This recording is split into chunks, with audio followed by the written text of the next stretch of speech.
A man dies on the way to meeting his AI girlfriend. No, it's not a setup to a really bad joke. It really happened. Today, Jason and I will tell you how chatbots are being designed to manipulate, addict, and even convince you to leave reality behind. We'll talk about Meta's dangerous engagement-first strategy, why loneliness makes us vulnerable, and how AI companionship is basically cigarettes 2.0. More importantly, we'll share what you can do to stay sane, stay skeptical, and keep your humanity in a world where even love can be faked. Stick around. This one could literally save your life.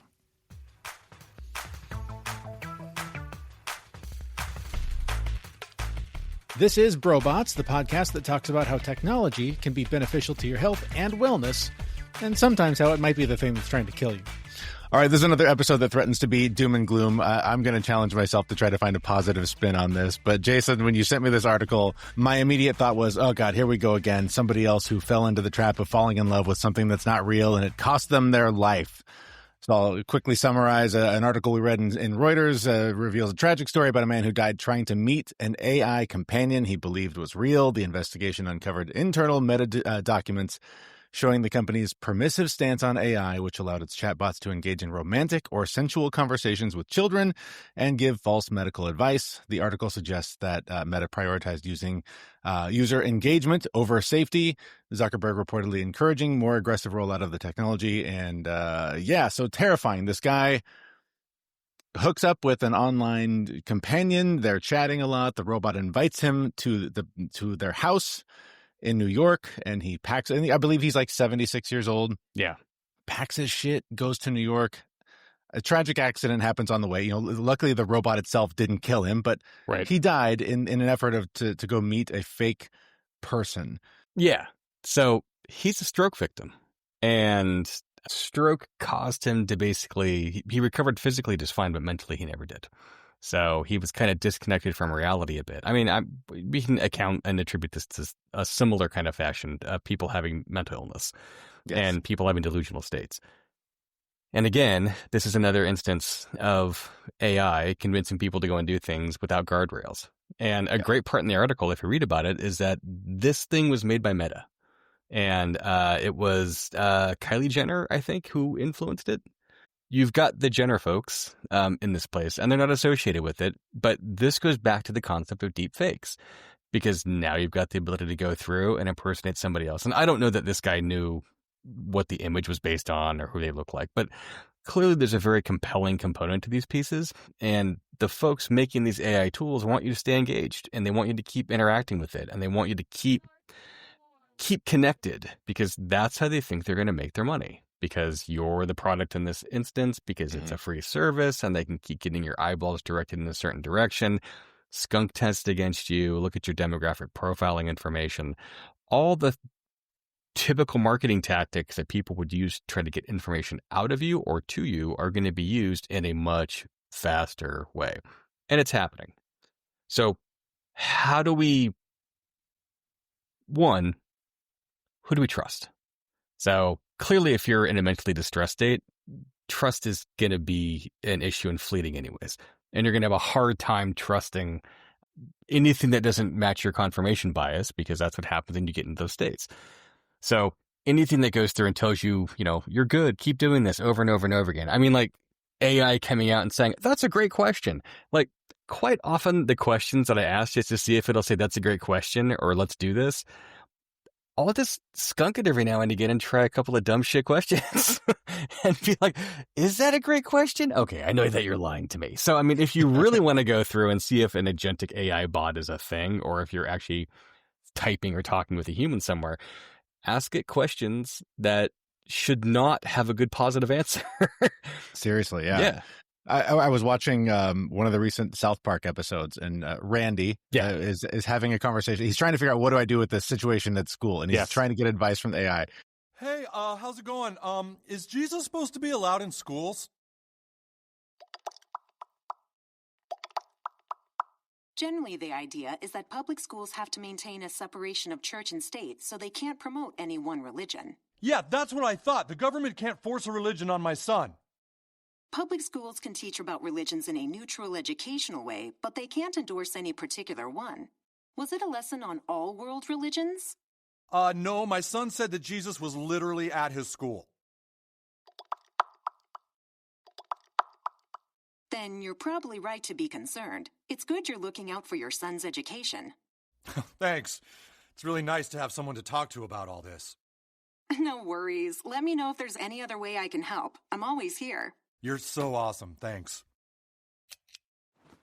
Good night, honey. Have a great sleep, and I'm sure you'll do more amazing things tomorrow. There's two sides to this. Even as I was reading this article, I was thinking to myself, I could get on board with the idea that some people are going to need this. Yeah. Like there are some people that it is just too hard to interact with other human beings. And if this is a way to simulate social connection, fantastic. Let's go. But there's got to be guardrails that prevent this guy from physically going to a place where he's not going to find a human being. Like there has to be a way to protect people from this. Or maybe there doesn't, right? Like maybe this is part of natural selection. Maybe this is part of evolution going like, hey, some people aren't cut out to keep going. And maybe this is the cost. I mean, that's cold and sick and awful, but like that's nature. Nature has always been that way. We've never been able to protect everyone. We do our best to protect the innocent, but there's always casualties. And maybe this is just part of that. I don't know. But this is not nature. Isn't it? This is man-made environments. But we are part of nature. All right, fine. Then in the big universal scope of things, it's part of the universe, it's God, it's everything else. So right. Now we're getting into the point, kids, where we talk about how all words are made up and nothing's fucking real and everything's a construct. Fine. Okay, great. I accept that premise. Within the scope of that premise and narrowing these things down a little bit, yes, you could talk about these things as social evolutionary paths. And we're going down this lane where some people just aren't going to be able to interact and survive in those areas. But this has been true for a long time. And I mean, biologically speaking, if you make it to your 50s without being eaten by a saber-toothed tiger way back in the day, you fucking won. Yeah. There's no saber-toothed tigers anymore, so instead, we've invented them. The saber-toothed tigers that we have are, if you can't keep up with society, you're going to get crunched. If you can't drive a car, you're going to get crunched. If you don't know not to look both ways before you cross the street, you're probably going to get hit. Like, these are things that, yes, there's a social evolution aspect to it, but how much of it is something that we actually need to deal with and be concerned with? That becomes subjective. Now, in the past, when we've had these tools, we've been able to go through and look back at this because the time frame has been kind of stretched out. Like, it's not 4 million people trying to do these things at the same time. It's like 5. It's Bob. Bob here is trying to do this experiment to see how these things go. Well, we're not experimenting anymore. We're doing live field trials. And we're doing live field trials with shit that we don't understand. And we're doing it without any kind of sense of ownership or control. And it's interesting because a Meta spokesperson came out and basically said, not our fault. And good luck suing Meta. Like, okay, great. I mean, it's probably not a great business model to kill your consumers. But, I guess but the consumer is addicted to the product. So good luck. You're not going to shut something down that people literally believe that they need. Like there's a physical craving that you have to pick up that phone and look at how many likes did my last photo of my pizza get, right? Like people are obsessed. And so good luck shutting something down that is becoming more and more dangerous. Gee, I seem to remember an entire industry of things that of a particular product that created massive amounts of addiction, that had huge amounts of lobbyists that went through and for decades suppressed studies and information to make sure they could keep selling their highly addictive product. In case you guys don't know this, it's the cocaine industry. Oh, wait, no, sorry. It's cigarettes. Cigarettes. Right. Yes. But yeah, like it's that same kind of effect. We create a neurochemical response in these things because you get excited about something because something happens. And it's like, I need to keep getting that level of excitement. Like we want that kind of rush and that kind of adrenaline pump.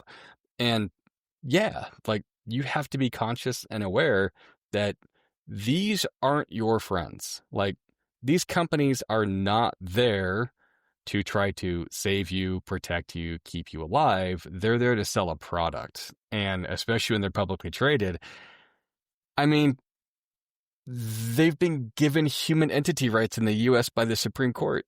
And they're fucking sociopaths. Like they don't care if you die in the process, as long as they get what they want out of it and what they need. And those objectives change on a consistent basis. And quite often, the objectives get defined by the robot that you're talking with in real time, because there's not guardrails and they're not putting pieces in place to protect people in this kind of fashion. It gets even worse when you start thinking about state actors doing these things. So, deep fakes are a thing. Like convincing somebody to go and do a thing is difficult. But if you can go through and, open up a Zoom meeting, have people connect, and have an AI avatar go through that looks like your boss or your boss's boss, or, I don't know, look like the president or some official, you might believe this. You might be more inclined to buy into it.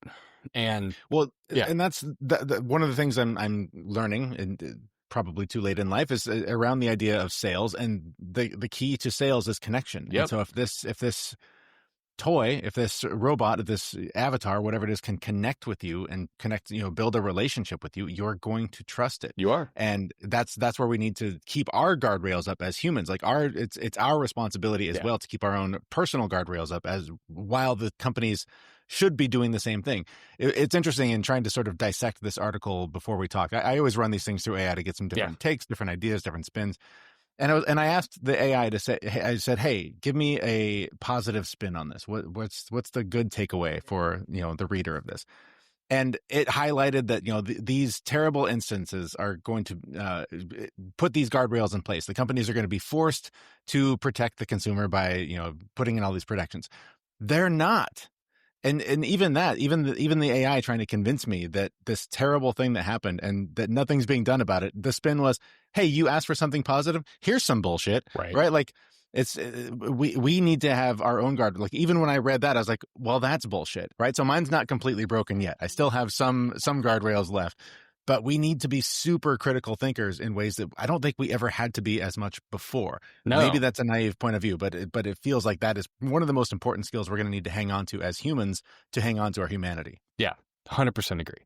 And it's one of these areas that nobody seems to be really prepared to dig into yet, because we don't know what we don't know.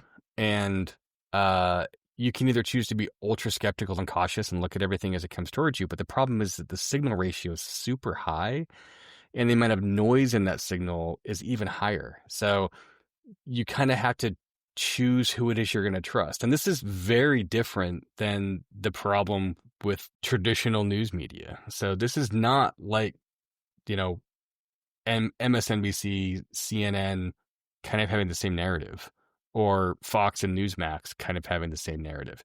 Yes, they kind of had the same narrative, but they can have wildly different tangents, and they can go through and create content that is wildly outrageous and not based on fact, but put enough information in there that makes it feel factual and makes it feel accurate.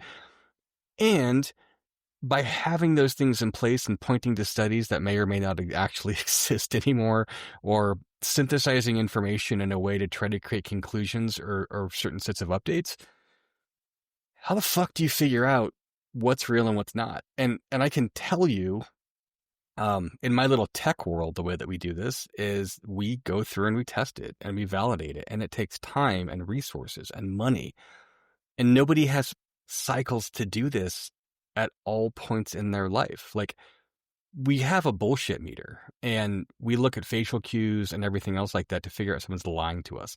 Body language is a huge part of that. Am I looking up and to the right? Like all these pantomime things, they do a great example of that with the True Romance, where they're sitting there talking back and forth, and they're trying to go through to understand basically in context these conversations as they're going through, and they're talking back and forth to each other, and they talk about these different pantomimes, and the pantomimes are signs and clues that I can figure out if you're lying. And the character goes, I can see you doing this, I can see you do that, I can see you doing this. And Dennis Hopper has this amazing interaction where he goes through and he tells a story, and the story is like incredibly racist and really, really harsh. And at the end, he goes, so you might not like the answer, but am I lying? Like, tell me if I'm lying. And his response is, okay, well, maybe you're not lying. And then he shoots him because it feels way too true. Those types of interactions and the reactions that we get in those kind of feelings and those kind of moments happen because we're live in front of them and because we have an evolutionary pattern that has evolved over hundreds of thousands of years to understand these types of social clues and contexts. And these AI functions, these AI devices are going through and taking that information in to try to create body language that feels receptive and honest and tries to trick you into thinking that you're talking to a real person. I mean, there's 1,000 AI avatars. Like, I've got an AI avatar of myself, and the AI avatar like does things. And when I'm looking at it, I'm like, that's not me at all. Like, how's it going to get my eyebrows that do these kinds of things on my face when it does this kind of stuff? Like, I'm going to make sure that when I'm doing things live, that I'm doing all these kinds of things. It's like, good luck keeping up with me, AI. You know, like, this is how I know it's me. Yeah. I mean, I can't wait to animate this clip and see how it captures your face. It's going to be so good. Yes. But that's the thing. Like, the way that you actually get to an understanding of truth and is one thing. The way that you get to the understanding of whether or not you're talking to a bot or a person is another thing. The way that you take those two pieces of information, synthesize that and go, am I getting accurate information regardless of who the source is? That's another thing. Dissecting this stuff is fucking hard. And I think what you're actually seeing people do these days is just disconnect. So if you look at ratings on news sites, like in the past 8 months, they've all gone down. People are paying less attention. People are not engaging as much. It's just happening. And it's happening because people are tired of the fucking noise. It's interesting, just anecdotally. I'm recording this in a remote office away from my home. Yeah. I normally record at home, and it's about a 10-minute walk from my house to this room, and it's a walk through the woods. It's a natural, beautiful space. And knowing we were going to be talking about this, I just was taking a minute to breathe in, like, oh, here I am still in reality. Like, not everything is digital, not everything is AI. This is great. Soak this in. And I just kept thinking, like, that is the prescription for this ailment, is that we need to unplug more. And I know I brought this up before, but if you haven't heard it, like, Neil deGrasse Tyson a long time ago hypothesized that AI would be the end of the internet because there would be so much bullshit and so much stuff that you couldn't trust that people would unplug and would actually start reading books again. And if what you're saying adds up, right, like if that trend continues and people just unplug, that's going to be the reality, is that it won't have as much power because we've been so used to the constant fire hose of what's next in my feed, flips, like skipping through whatever content we're consuming. When it becomes too much and we don't know what to trust, we're going to just put it down because it's not going to be the same positive reward system. It's going to be a negative thing where we're uneasy, we're unsure, we're very uncomfortable with the position that we're in.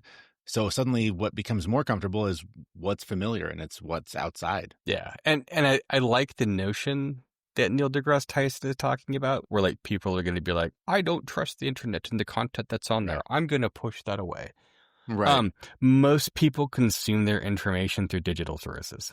Sorry. Right. I mean, a lot of people get their books via, Audible from a reading perspective, or from their Kindle or something like that through ebooks. People that get their data are all going to be influenced in this way. And so many books are written by AI. And then not to mention the fact that factual information is being pushed through these filters and the original source content is being lost. Like, we happen to have a state government or a national government right now that's like turning off studies and access to certain bits of information because they're trying to change the narrative. I mean, that's natural human. I'm not going to call it intelligence. I'll call it dumb shittery.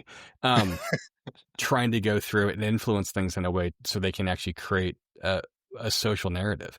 Well, corporations are trying to do these pieces because they want to get your eyeballs looking at these things and create justification for why it is they're going to spend to build out these mass infrastructures. Government's are going to use it to try to adjust and propagandize to people. Like, that's just going to happen. And we in the U.S., there's now a 10-year moratorium that's been proposed by Trump on any AI regulatory laws being put into place by states. So for 10 years, we're just going to have to deal with whatever random bullshit the corporations, the tech bros want us to see. And it's kind of fucking scary. Kinda. It's entirely very scary. Yeah. And Because again, as you said, like their motivation is not the progress of humanity. It's how can I make the most money possible out of it? Like if you remove money from this equation, this probably doesn't happen because what's the benefit, right? Like I don't. It's just it.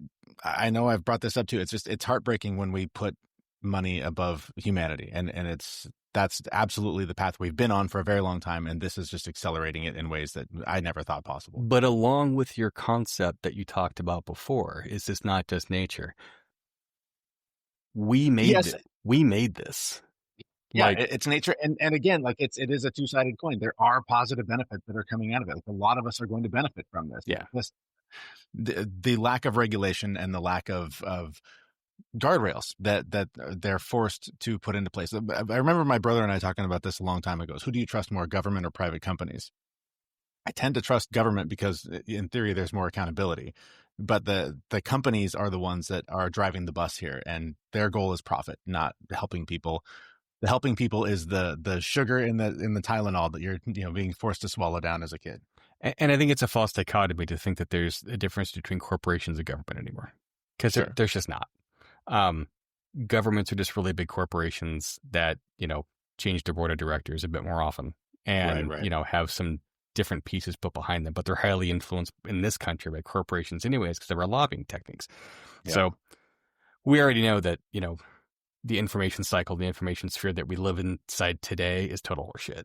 But on top of that, going through and actually looking at these things of how do I go through and how do I actually start sorting information and trying to figure out what's truth and what's not. What I do is I spend a lot of time going through and doing secondary checks on multiple different sites to look for information and inference functions. And anytime something gets my spidey senses up, I immediately say no. So yes, there's some things that I kind of accept blindly. Like I open up my phone and there's an AI generated weather report. Like, okay, all right, I'm going to believe you that this thing is pretty much accurate. But I also open up my phone. How often is the real weatherman accurate? I mean, let's be honest. It's a crapshoot either way. Which is a very fair scenario. And it's going to be even less accurate since we're starting to defund NOAA. But that's a different topic. That's right. Yes. Now, I also get AI summaries of my news feeds. I get AI summaries of my inboxes. And I can tell you how much attention I pay to those summaries. Fucking zero. And the reason why is because I get into them and I read them and I'm like, all right, like you kind of got there, but you missed a bunch of details and a bunch of context. So if what you're looking for in life is a summary of interactions, maybe life's not for you. Again, natural selection.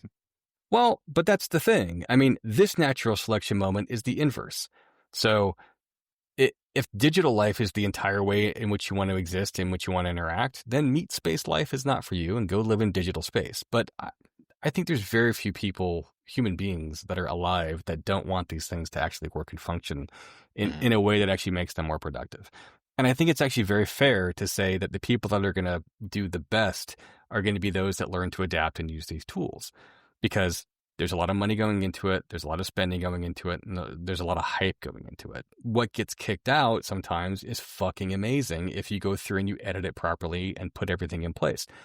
But again, to edit something properly, that means you have to have a base root of knowledge that is based on something that countermands the information that you're looking at. And if you don't know, because you have no experience looking at other sources, and all your sources are being generated by the same shit information feed, then you're going to get what you get. And what you're going to get is an inability to go through and think critically about things, because you've basically handed over your critical thinking skills and your ability to discern truth to a fucking corporation that's trying to make money off of you. And whether or not that narrative is good or bad, fine. But, the argument is very much so, is very fair that we've been doing this for a long time anyways, right? So, I mean, textbooks get written a certain way. The history is written by the winners, not the losers. Like, these are all things that are there. The problem is right now, the speed and scale at which these things are rolling out is just so high that even the traditional things that you thought were accurate before are being questioned by these other AI functions and inference models because it's really easy to go through and tweak a couple of things here and there and make it sound legit like the thing that was there before. So it creates this emotional tie, this emotional context to reactive reality.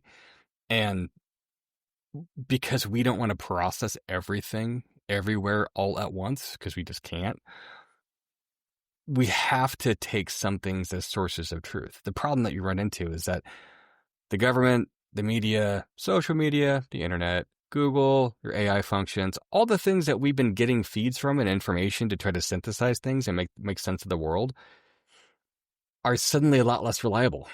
Mm-hmm. And the fidelity score goes down on what they're actually saying.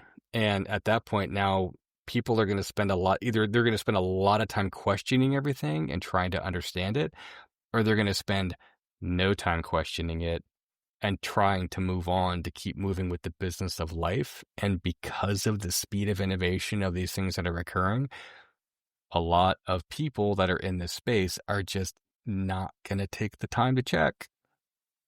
Yeah. So, I mean, I think looking for some antidotes here, something to take away to leave somebody with a little bit of a hopeful message. We already talked about, like, just unplug, right? Like, as much as possible, get outside. Maybe unplug this podcast first. Like, stop listening to us right away, because we're going to make you depressed as fuck during some of these episodes. And I'm sorry, but we're not trying to do it to make you feel bad. We're trying to create a sense of catharsis and the ability to go through and, feel like you're not alone.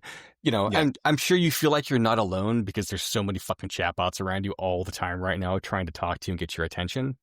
But at least not alone from a human perspective. That's right. We are, despite Jason's on-screen name sometimes of being an AI companion, we are actual human beings. It's maybe hard to tell. I don't know. No, I'm not an artificial intelligent companion. I am the companion for the AI. There you go. I'm the AI's pet. I mean, I know what I am. Oh, suddenly I'm hearing the Porno for Pyros song, Pets. We make great pets. Yeah, it turns out it wasn't aliens. It was just going to be robots. It was just robots. Yeah, our own self-creation. Hang on to your critical thinking skills as much as possible. Question all of the nonsense that gets summarized for you. And just try to, try to just, again, put the fire hose down. There's just too much information to keep up with. You're not going to keep up with it no matter how hard you try. So give yourself breaks and step away from it. And I can't believe that this is where we landed after starting with a topic about a guy who died on the way to have a date with a fake Kendall Jenner. Well, I mean, I kind of can. I mean, you're definitely dealing with somebody that has a severe amount of mental illness. But I also think that if we keep moving through life this way and creating these kinds of interactions, I mean, we're going to create self-imposed information strokes. Because we're not going to... That's what we should have called this podcast. Self-imposed information strokes. Right, exactly. Yeah. I mean, it's wonkadoodle. It is. All right. Well, if you've enjoyed this conversation, you know somebody who could benefit from it, please share it. And you can find links to do that at our website, brobots.me. And that's where we'll be back in a few days with another episode. Thanks so much for listening. Thanks, guys. We know this podcast is amazing and it doesn't seem to lack anything, but we need a legal disclaimer. Prior to implementing anything discussed in this podcast, it is your responsibility to conduct your own research and consult your physician. You should assume that these knuckleheads don't know what they're talking about, and they're not liable for any physical or emotional issues that occur directly or indirectly from listening to this podcast. Marketing is hard. But I'll tell you a little secret. It doesn't have to be. Let me point something out. You're listening to a podcast right now, and it's great. You love the host. You seek it out and download it. You listen to it while driving, working out, cooking, even going to the bathroom. Podcasts are a pretty close companion. And this is a podcast ad. Did I get your attention? You can reach great listeners like yourself with podcast advertising from Libsyn Ads. Choose from hundreds of top podcasts offering host endorsements, or run a pre-produced ad like this one across thousands of shows to reach your target audience and their favorite podcasts with Libsyn Ads. Go to libsynads.com, that's Libsyn, ads.com today.